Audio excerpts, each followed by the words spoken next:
Did you know that during the witch hunt of 1300 to the 1850s, around 80% of those accused were innocent women? And did you know that Germany executed about 25 to 30,000 people? Around 50% of all victims were in Europe?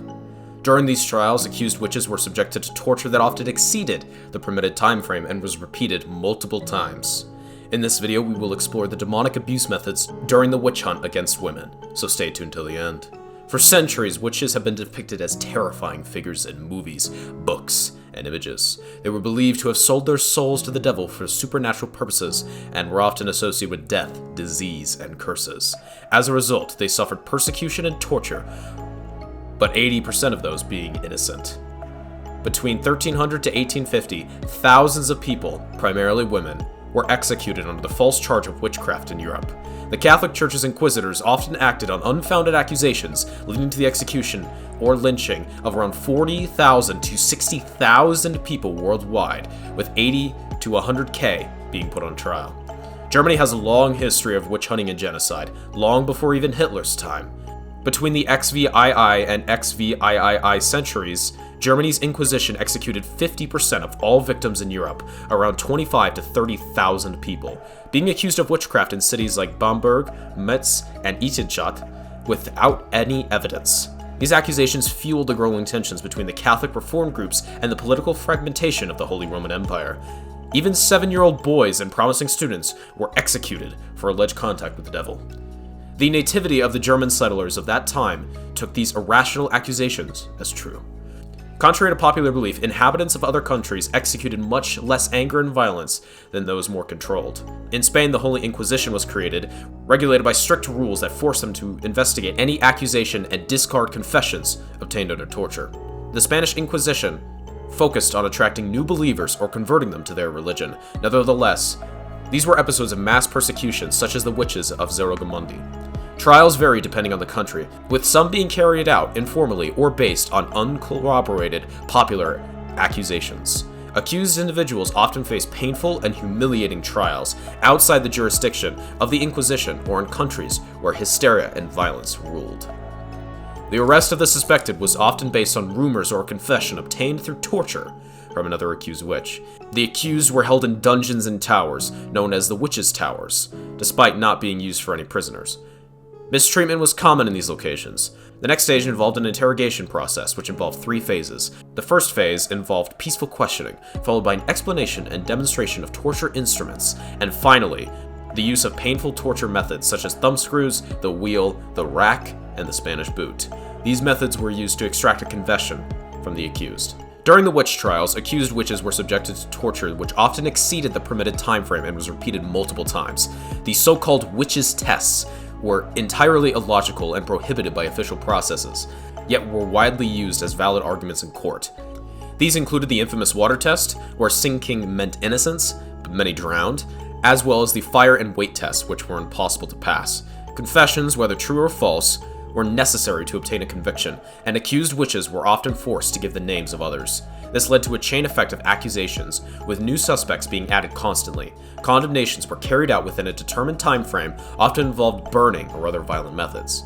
Witches were subjected to a multitude of painful and torturous punishments, each one more brutal than the last. These punishments were designed to extract confessions, humiliate the accused, or slowly, but surely, end their lives. Women were the primary suspects and were described as physically, spiritually, and morally weak, making it easier for the devil to deceive them. The laws did not apply to their trials, and they were treated with special severity. All of the works of the witches, even the good ones, were considered evil due to their oath of the devil. One's judgment was not based on their actions, but what they were. Punishments during the witch trials often targeted women and their perceived characteristics. Tests were conducted to determine guilt or innocence, with the infamous water test being a popular choice. Torturers were utilized to inflict pain rather than obtain confessions.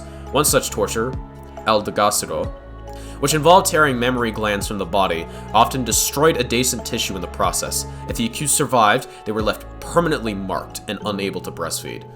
These punishments carried immense agony and served as a reminder to the brutality of the witch trials. The notorious penalty for those charged with making a deal with the devil was the stake. This punishment was established by the Catholic Church to eradicate heresy, resulting in the death of numerous convicts. due to smoke inhalation before their bodies were consumed by flames.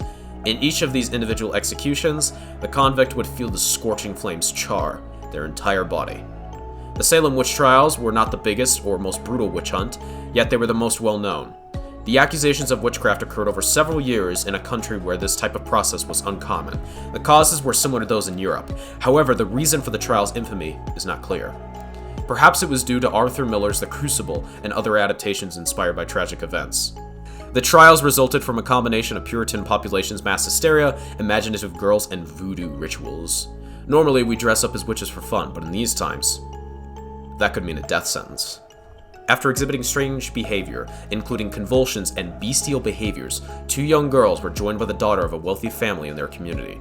The population, prone to superstition, became concerned when they claimed to have seen the girls dancing in a satanic manner and screaming. To avoid execution, the girls accused 𝗵𝗂𝗂𝗂, a slave, of initiating them into satanic rituals. 𝗵𝗂𝗂𝗂 confessed publicly, claiming to have seen the devil in various forms and accusing others in the community of being in the service of Satan. This led to the Salem witch trials and the execution of several people accused of witchcraft. Following this event, the situation worsened significantly. Sarah Osborne, who was disliked by her neighbors, and Sarah Good, a poor woman, were the first to be executed. The number of accusations, imprisonments, and executions grew as some neighbors used false claims to settle personal disputes. The allegations ranged from bewitching livestock to having been married multiple times. In 1693, over 150 people were arrested, 19 sentenced to death, including 14 women and 5 men. Additionally, 1 person was fatally tortured to convince their alleged involvement. The Salem witches were not burned at the stake, as commonly believed. Rather, their lives were ended with a noose around their necks, as the stake was a punishment common in Europe, where witchcraft cases were heard by ecclesiastic courts. However, in England, it is colonies that were treated like any other capital crime, where the maximum penalty was hanging. A sudden drop and a sudden stop. The extreme display of violence and ignorance resulted in numerous injustices and deaths, mainly being women. It serves as a warning on how irrational we can become when we take beliefs to the extreme. In today's world, there are still instances of people being persecuted and executed due to absurd beliefs. It is a stark reminder that one never knows when they may be a target of such persecution. As we wrap up our discussion on the demonic abuse methods used in the witch hunt against women, it's important to remember the devastating impact that these false accusations and the suffering endured by countless innocent women. Now, what are your thoughts on the hunt and the methods used to torture and punish the accused witches? Share your thoughts in the comment section below. Thank you for watching Historical Record Punishments. Don't forget to subscribe for more fascinating stories about the cruel and unusual punishments throughout history. Stay tuned for our next video, and until then, see you there.